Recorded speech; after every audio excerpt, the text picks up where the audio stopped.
This is Rampan Killer in the danger. Hey, kano kasubwe at your own risk nainga omulungi omwagala kwanirizaako ku Fifi the News ankiranga ngamati okola chamanye nyonyini dalo kubanga ate hoje komiddeko. Yes, government ya Uganda yakakasiza dda nti egenda kubanga ate ebudamya ababundabundo okuva mu ggwanga eri Afghanistan abawerako ddala 10,000 bwe batini bategeeza nti bakubanga babaleeta mu bibinja bitano kutuuse banakola ki oba n'abamalayo kino nno kyennyamizaamuko abamu era nga n'ababaka ba parliament abamu bennyamidde nga bagamba ati banaba kubanga bataasa bannayuganda abali mu ggwanga eryo abagenda maaso okubanga ate babonerayo essaawa eno ate baagala kwaniriza ba refugees ate nga abalala bagenze maaso okugamba nti Uganda nga yo ffenna ffe abali ebutaka tetuli bulungi ate mutugattako abantu abalala bano abantu bemwaniriza bandi bafuukira akayinja mu ngatto gye bujjeeyo naye nga ate bawalala bagenze maaso okubanga ate munange babifuulamu okuba ebyomuzannyo okugamba babikozeemu faane era ng'omuntu amanyiddwa nga Waikibenda yagenze maaso okuwandika n'agamba nti oba bajje osanga oba oliawo munange n'afuna omukyala gwe naawasamu abo olw'ensonga nti bannayuganda bannange bagenda maaso okubanga ate baneragirako so nga ate baba abalala balabiddwa ku social media nga bagamba bujjeewo obukyalo obwo munange bo tebusaba transport tebwetaaga makeup kugamba buli ku original tujja kubanga ate tubwaniriza nnyo nga bw'okiwulira wabula nga mukaddeke kamu n'abakyala be Uganda bagambye naffe tujja kubanga ate twaniriza abaami okuva mu Afghanistan naye munange oluvannyuma lw'obutambi obugenze mu maaso okubanga ate butambula ku baami bano abakyala be Uganda balabiddwako nga basala omuliro nga bw'olengera gentleman oyo mukatambi bw'atunula nga mukambwe bw'atyo ne bagamba nti katusigale wano kube Uganda baffe olw'ensonga nti bano bandibanga n'omuhabbatina gwennyine tebalina wadde n'akamu n'akatono ddala naye nga ate yo omukulu amanyiddwa nga Robert Kyagulanyi Ssentamu yabaddeko awo mu interview n'aba BBS program emanyiddwa nga amaaso ku ggwanga ng'omukulu agenda amaaso okubanga ate mu interview nga yabadde amanyiddwa nga Stephen Busulwa ensonga eno ey'Abafghanistan okujja mu ggwanga lyattu Uganda ye yajogeddeko nga agamba nti ebadde enkola yaffe nga Uganda okwaniriza abanoonyi b'obubuddamu era nga bwe weetegereza obulungi ennyo ne Museveni naye bw'atyo yajjanga abundabunda awo kitegeera yajja anoonya bubuddamu kaakati essaawa eno yatukalakata ebyo bimu ku byabadde bigambo bye mu bufunze yo Uganda eyaniriza kuviira ddala mabega kaakati nno okuba nooha abayimbi abagenda mu maaso okubanga bakukuluma nga bagamba nti yaboogerako bubi oluvannyuma lw'okubanga baagenda eggulu nabo yagenze mu maaso okubanga ate akkaatiriza ensonga yaabwe bw'atyo nagenda mu maaso okubanga abategeeza nti singa abayimbi bamanya amaanyi ge balina bandi badde nga bafuna na kinene nnyo okusinga obwo obusente obutonotono oba obulabulabo bwe bafuna obutonotono okuva eyo eggulu okitegeera bw'atyo yagenze mu maaso okubanga ate abategeeza era nga ku nsonga eyo yawunzise ng'agamba nti music industry bw'etyo efiiriddwa ekitiibwa mu maaso g'abannayuganda olw'ebyo abayimbi bagenda mu maaso okubanga ate beekola ate okudda ku mukyala amanyiddwa nga Honorable Betty Namboze Bakireke yes omukyala ono yavuddeyo nagenda mu maaso okubanga ate ayagaliza omukyala amanyiddwa nga Farida nakazibwe amazaalibwa amalungi jjukira nti ono gabadde mazaalibwa ge era nga yabadde aweza egy'obukulu 37 wabula nga social media inlos abasinga obungi bagambye nti nedda ayina 44 oba 4 n'okudda waggulu talina 37 bo bwe batye bagenze maaso okubanga ate babityebeka naye ng'omukyala Betty Namboze yawandise nga obubaka bwe bwabadde bugamba nti Farida y'omu ku bantu abalungi Uganda beekola ki beerina era nga asana kubanga ate ajaguzibwa olw'ensonga nti bw'omutunuulira obulungi ebintu bye byazze akola munange olabira ddala nga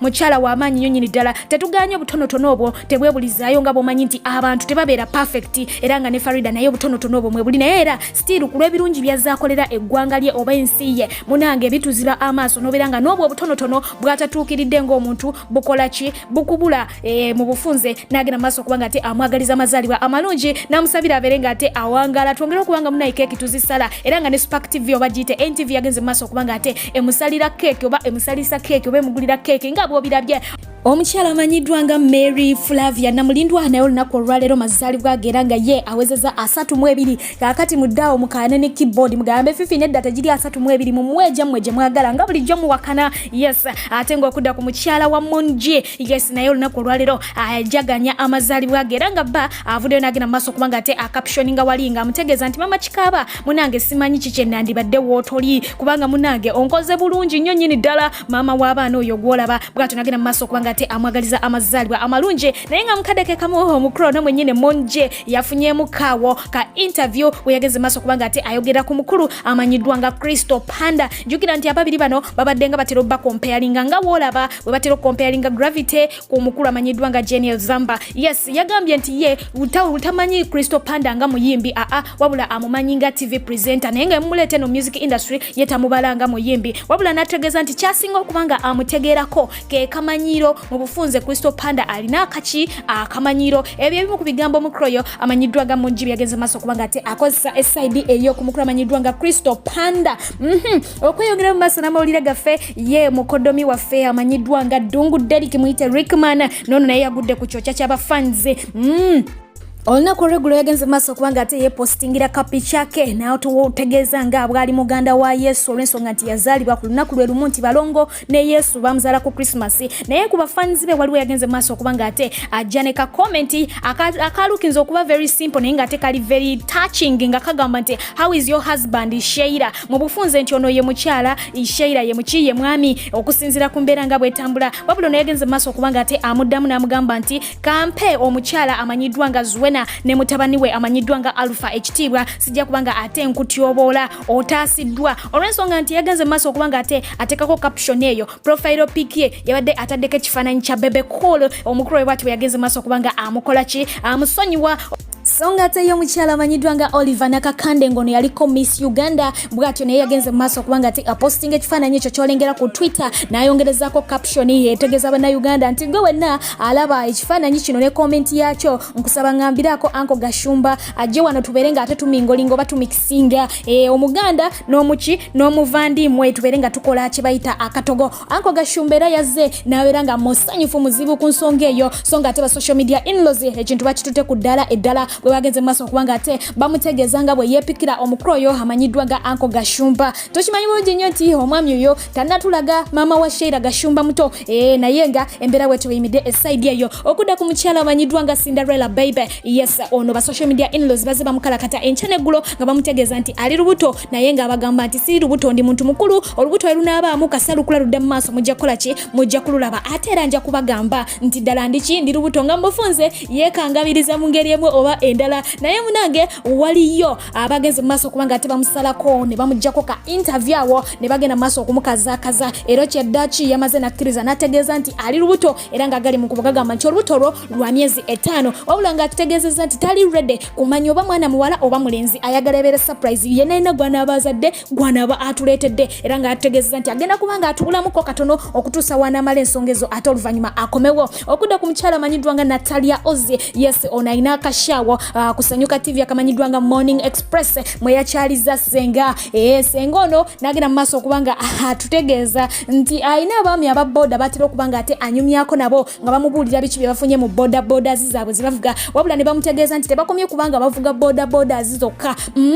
wabula ne bakama baabwe babawa obulimu babeere nga batwalira ebintu bakyala baabwe batuuka eyo n'abakyala abo nabo ne bakola ki ne babavugiramu so baagala nnyo emirimu gyabwe egyo gya boda olw'ensonga nti bafunyemu bimaama mu ngeri emu oba endala so gwe wenna agenda maaso okubanga otuma wa boda ewuwo enkya n'eggulo olutatya oba olutaggwa beera mwegendereza ku lw'ensonga efaananako bwetyo abakyala n'abaami kambanjulire Sheikh Musa Sinani omulombi w'eddwa ng'onaavumula n'okutangira endwadde ez'enjawulo omuli amajinni ebisiraane bakuba onoonya mulimu mukyala oba mwami weetaaga mukisa olina olutwe n'ebirala bingi nnyo gwamwetaaze musange wankulu ku kisaawe oba mukubire ku nnamba y'essimu 0752 95 4317 oba omuweereze ka message ku WhatsApp 0782 79 49 22 ye Sheikh Musa Sinani tosubwa yangu wawonyezebwe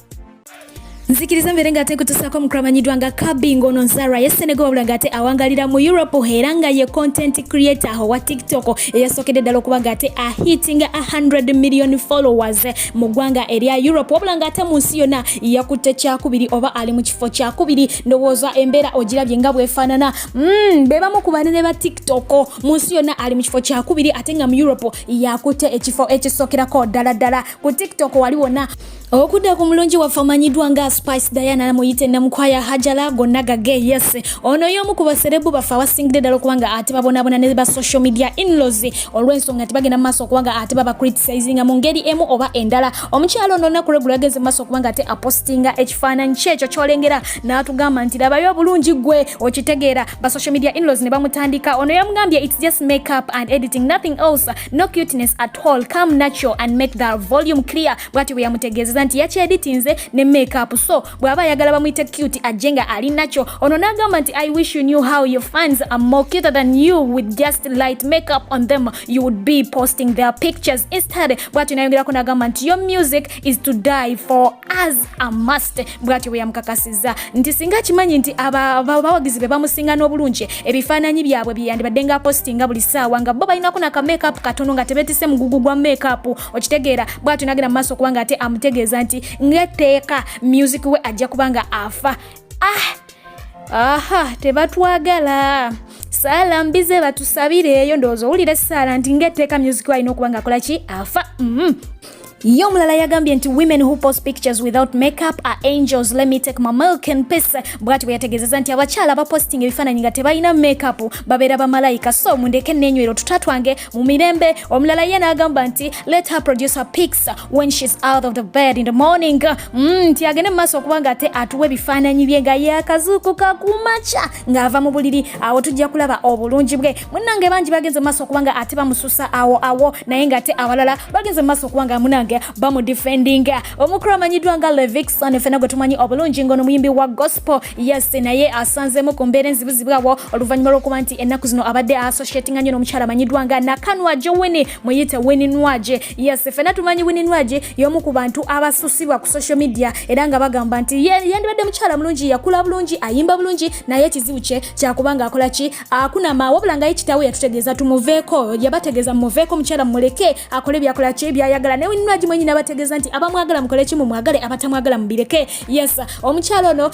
engeri ennaku zino gyakolaganamu ne Levixson omukwano gwabwe gulaga nti we guli gw'amannyo nnyini ddala. Levixson asanze embeera abantu mwe bamubuuliza ebibuuzo nti lwaki agenda maaso okubanga ate abeera n'omukyala eyeeyisa bw'atyo, oba lwaki yeetabula mu bantu abatali balokole ate nga ye mulokole. Ekintu kino kyabuzibwako n'omukulu amanyiddwa nga Pastor Bugembe. Wabula Levixson yabategeezezza nti abantu bano nno basingira ddala okubanga yeetaaga asobola okubanga abaliisa enjiri badde eri Mukama Katonda okitegeera. Yes wabula nga agamba nti etafa ku neeyisa yaabwe, wabula ye kasaabira nga abawadde ekigambo kya Mukama Katonda kiri gye bali okusalawo okubanga bakyuka oba okusigala mu mbeera gye balimu. N'ategeeza nti Winnie Nwaje ekisookera ddala amwagalako ekyokuba nti muyimbi w'amaanyi ate nga mukyala mugumu nnyo nga bw'okiwulira, so nga talina kusigala nga atunulidde talenti ye nga agibuusa amaaso. Era bw'atyo n'ategeeza nti alina n'oluyimba lwe bagenda mu maaso okubanga bakola bonna essaawa yonna lujja kubanga nalwo lukola ki lututuukako okitegeera. Era ye tanyooma mukwano gwe gw'ayina naani ne Winnie Nwaje taguyisa mu maaso. N'abayimbi abalala bonna agamba nti abaagala nnyo nnyini ddala. Ebyo ebimu ku bigambo omukulu amanyiddwa nga Levixson byagenze maaso okubanga ate atutegeeza ku mukyalo ono amanyiddwa nga Winnie Nwaje nti talenti ye tagibuusa maaso kubanga she's really talented, y'omu ku abo abakyala abakyasingidde ddala okubanga bayimba bulungi mu ggwanga lyattu Uganda. Era ye agamba nti Winnie Nwaje y'omu ku bakyala y'omu ku bayimbi abakyasingidde ddala ku side ye, like y'omu ku favorite artists basinga okubanga ayagala. Embeera bwetyo bwerabise eside eyo